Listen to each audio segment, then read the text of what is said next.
Hello everyone, welcome to Academy of Fine Learning. This video tutorial will learn about the call by value and call by reference.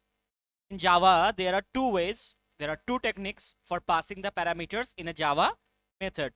One is the pass by value, where we pass the value directly to a method parameter, and the pass by reference. In pass by reference, we pass the memory location. And in case of pass by value, keep one thing in mind, that primitive data types like int, float, double, character, boolean, these data types are passed. And in case of pass by reference, we pass actually the non-primitive data types like the objects, strings, arrays, and all these things. So we'll see with the real world example here in Eclipse. We'll see that how these things can be achieved, and what is the difference between the call by value and call by reference in Java. So we'll go through with this small little program. I explain this program line by line to you. If I write the code, it will take lots of time. So I'm trying to just to give it. This comment section also I'm removing so that it fits to your screen and you can see it easily what's happening.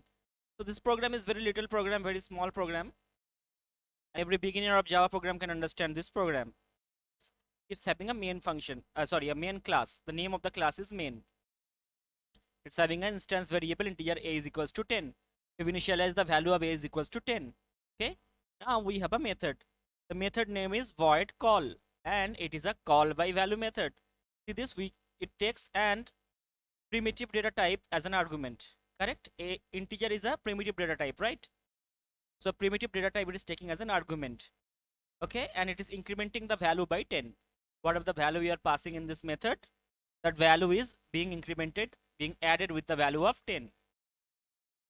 We are not returning anything from this method. Now from the public static void main, we are creating, as the program starts at line number 10, because main function resides over here.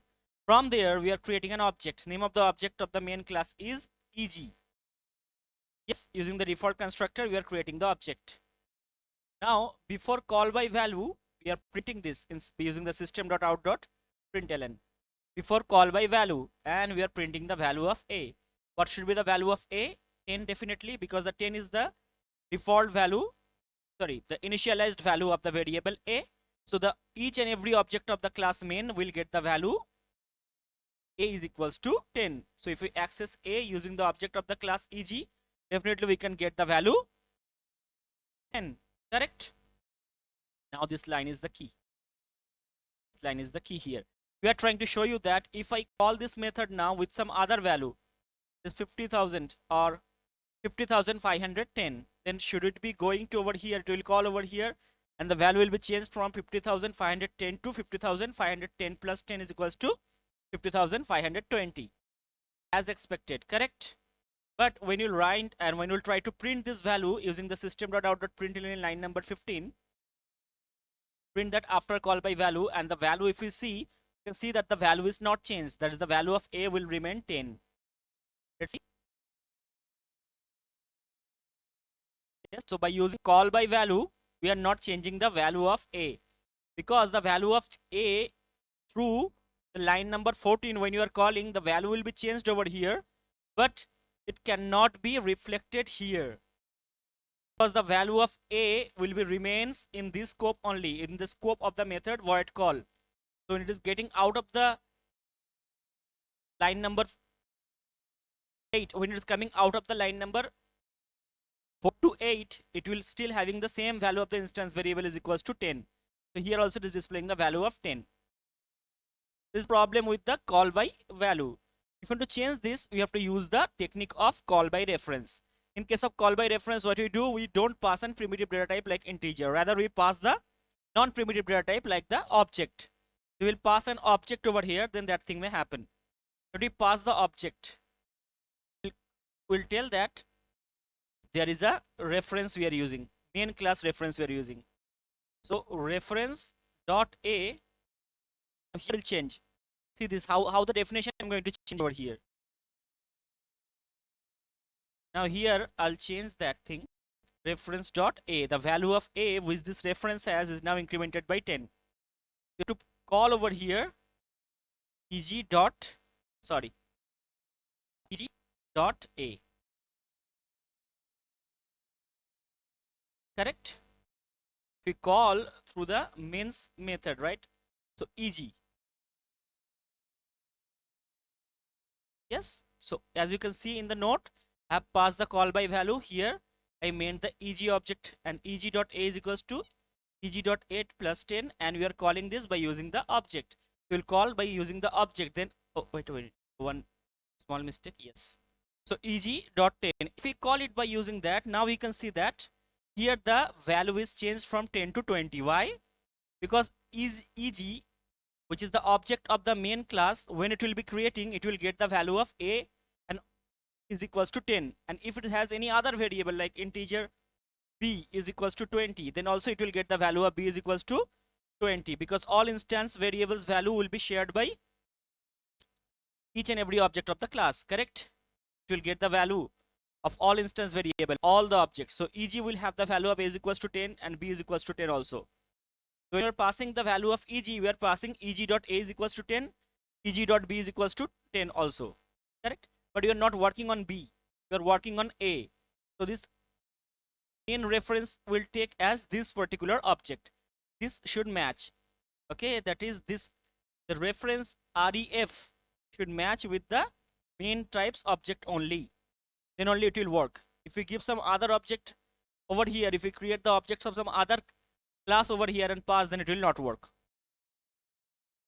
This particular example, eg has sent over here, so reference has become eg. So eg dot a will be having the value of 10, because it is having the value of 10, is incremented by 10. So eg dot a, which is set over here automatically, will be equals to 20.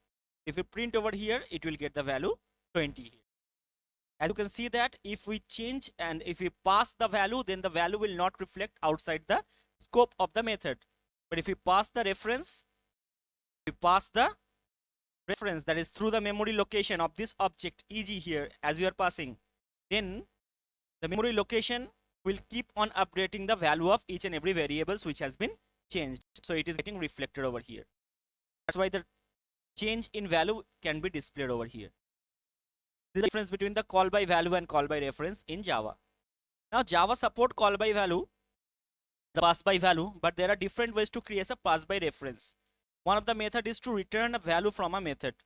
See, if we return a value from the method and store over here, then it can be exactly working. This little small and simple program. This program has what? Integer a is equals to 10, similarly like the last method only. The last technique only, not exactly same. Here you are doing each and everything within the main method. That then we'll call the method from the main method only. I'll show it to you. Integer a is equals to 10 is here. Then system.out.println, and we are printing the value of a before calling. Now here we are calling the method. We are calling by what? Calling method by value or by reference? By value. Why? Because we are passing the primitive data type a in the add method, correct? So add will be called. It is a static method, so no need to create the object actually. If it is a non-static method, then we need to create an object of the main to call this method. It's a static method, so you can call it directly.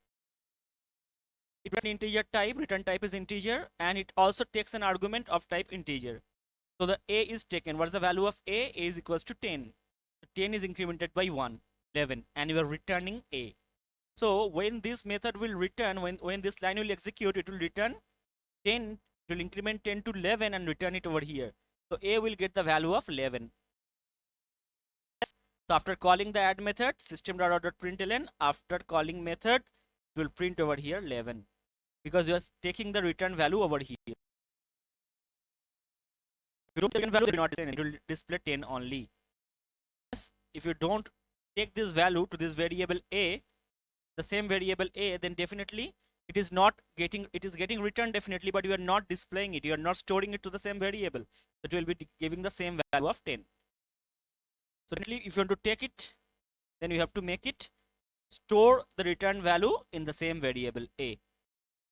This is one way to create a call by reference kind of feeling through the call by value over here, returning a value from a method. In this way we can do it.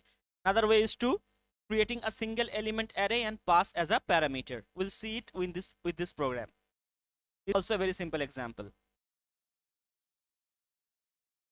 See here, we are taking a single element array. So this array A is having a single element 10. Yes, before calling, if we pass, you can show the value 10 only. It will display the value 10 before calling method 10. Now add A. See this, we are calling the method add, but we are passing a single element array A. So add method will be called. It is also static, so it can be called directly, no error. Just taking the single the integer A, one array of type integer, correct? And the value is getting increased. A0 means the first element of the array, correct? Because array index starts from 0.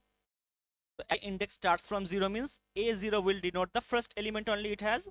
So 10 plus plus. So it will increment the value of A from 10 to 11. So if you print over here after calling method A0, it will print 11 now. Exception. In case of value, it will not show. In case of array, single element array, it will increment the value. If you don't use a array, just use very here, then will the same thing happen? I showed you already. No.